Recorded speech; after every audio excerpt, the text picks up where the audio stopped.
Hey everyone, I'm Danny Dumas, and this is the Earn Your Title podcast. This is a follow-up to last week's podcast, which was about hunting. Today we're going to be talking about protein, eating protein, and I'm going to make a case for eating animal-based protein. So let's get into it. What is protein? Protein in itself is not a thing. Protein is a delivery mechanism for amino acids.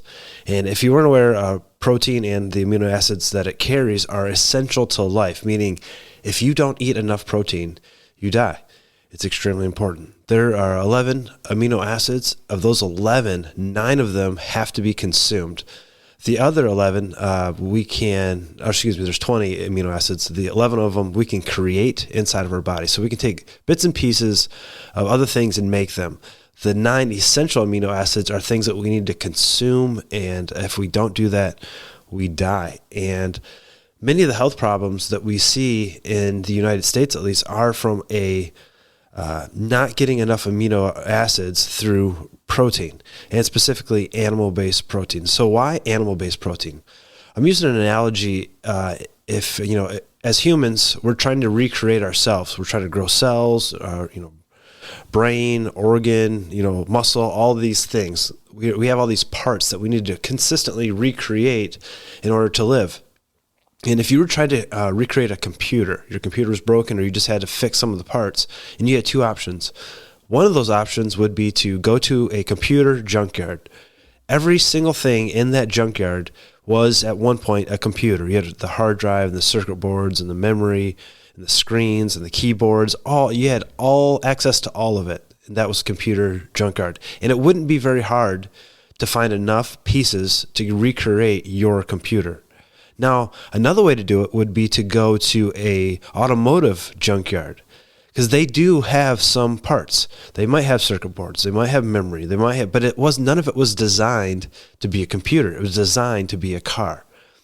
And that's why I see the difference in vegetable-based protein versus animal-based protein. And when I mean animal-based, I mean obviously meat, but eggs, milk, things that came from something that was alive. And it's all designed to make muscle, bone, tissue, brain, organs. It was designed to do that, where things like vegetables, they were designed to make leaves and branches and sticks and roots. So while you can get all of your protein from vegetable-based products, it is extremely hard. And the amount of calories you need to consume, because you can't usually just eat protein. Vegetable-based protein usually has carbs and other things mixed in with it. The amount of total calories you have to eat make it hard to maintain an ideal weight and gain enough protein. So it's important, I think, to have animal-based protein in your diet. Now, I'm not saying exclusively, like you shouldn't eat anything else.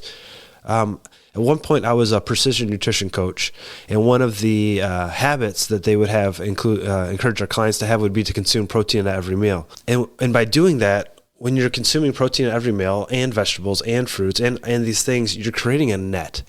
And the goal of the net, or the goal of consuming food, is to have no holes in your diet. And every piece of food is a net. There are some holes, meaning they lack certain nutrients. There's really no perfect food. Like you could consume this natural food and you would never need anything else again. Like we have to have a varied diet. The goal of a good, nutritious diet would be to overlap all the food that you were eating so that you created this mesh. There's very few holes in it. You don't want holes in your diet. You want to completely cover it up. So when you're eating protein, I would encourage white meat. I would encourage red meat. I would encourage fish. I would encourage you to have, this or that. Have some vegetable base. What it's going to do, it's going to lay over all these proteins and nutrients and vitamins, and you won't have holes in your diet. One of the downfalls of the diet world where, you exclude certain things is that you leave holes in your diet. You leave the ability or the lack of ability of your body to perform certain functions. I have some friends that did a fitness challenge, and towards the end, they were eating broccoli, plain chicken breast, and a baked potato over and over. And it definitely let them lose some weight. But no one wants to eat that. It's not exciting to eat broccoli, plain baked potato, in plain chicken breast. No one wants that. It's not something you can do forever. Now, I think there's times where it's okay to be very strict and maybe trying to drop a bunch of weight for an event or something, and that's probably okay because we're flexible. But in general, we should be eating a variety of foods. In the 80s, saturated fats and cholesterol became like just the absolute, the demon.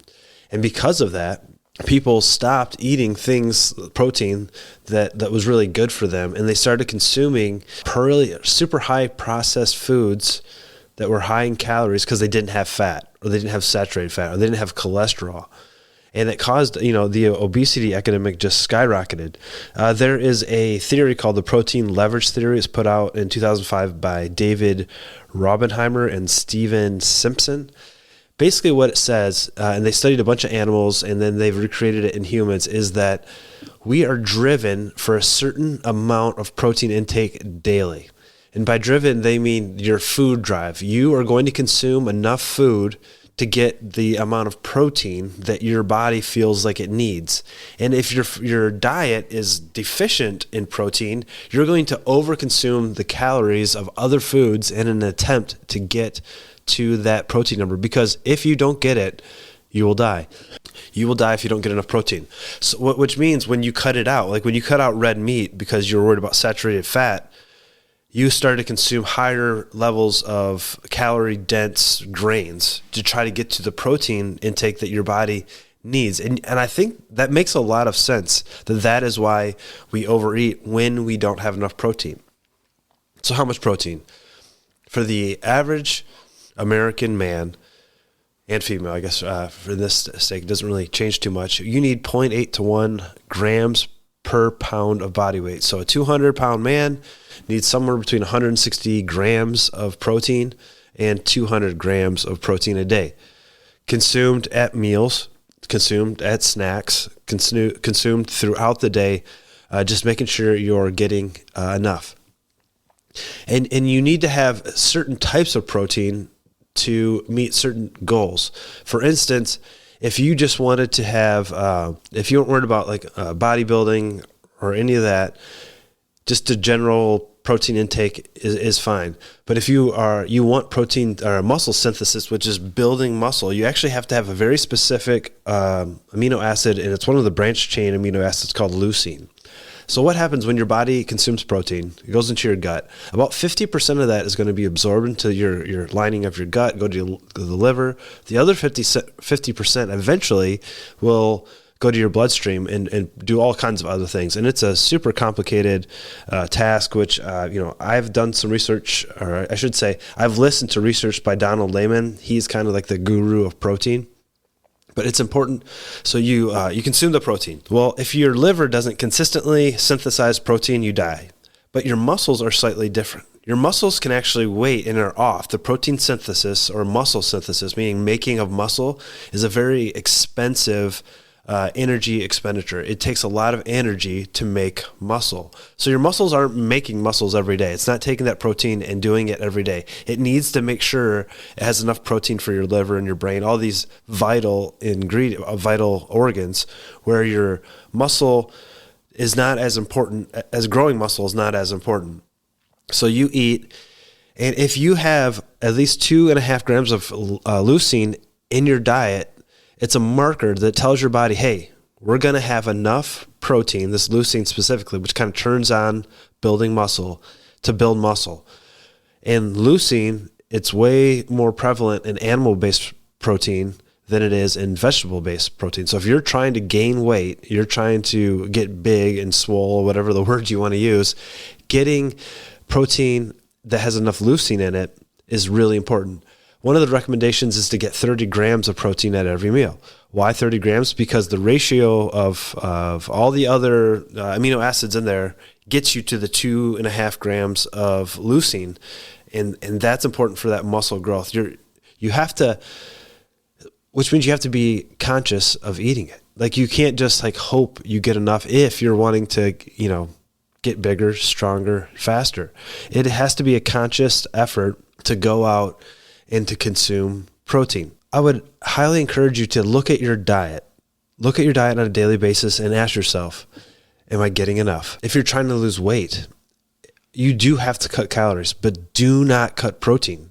One of the things they found when they did study people who had like the yo-yo diet, they lost weight, they gained weight, they lost weight, they gained weight. What would happen is they would lose weight, and then when they gained it back, when they came back, they were actually worse off because the weight they lost, some of it was protein, was muscle fiber. Muscle died, and they lost it. And when they gained it back, they gained fat. So you have this lean muscle mass, and you have your fat, your body fat, and you go, you're here, you go down, and then you go back up. Well, when you go back up, the protein doesn't come back up, just the fat. So you're actually getting fatter every time you yo-yo diet, every time you go down and back up. So how do you prevent that? You don't cut protein out of your diet. You actually maybe even increase it so that as you're losing weight, you decrease the amount of weight that's in muscle. You don't want that. We don't want to be smaller. We don't want to lose weight at the extent of getting weaker, of losing muscle. If I said you could deadlift 600 pounds and bench press 400 pounds and be super strong, and you had a nice waist and you were cut up and you looked good, you felt good, but when you stepped on the scale, you were 100 pounds more than you wanted to be. I think we would also, I don't care how much I actually weigh. What I want is to feel good, to look good, and to be good. Well, in order to do that while you're losing weight, if you're heavier than you need to be, you have to eat protein. You have to. At the end of the day, what should you do? You should eat protein at your first meal of the day. And I don't say breakfast because a lot of times when we think breakfast, we think early morning. And for Americans, it's like dessert, right? Pancakes with syrup and all that.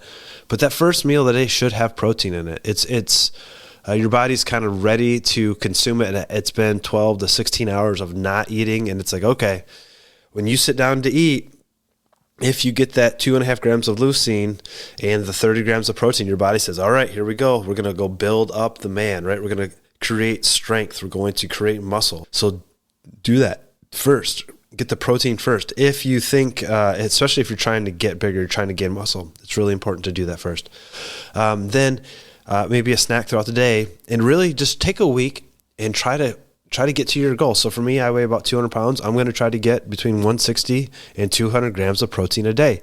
And it is a little bit of work, meaning I have to think about it a little bit. Maybe I have to, when I'm eating, get another chicken breast or salmon fillet extra instead of the rice, but you can do it. You can get to that level of protein. The quality of protein does matter. Animal protein is better. Of the animal protein, getting grass-fed organic is better than farm. But if you're not getting your protein intake at all, don't worry about that part yet. It's not important. Get the protein. If you need to supplement with whey protein, go for it.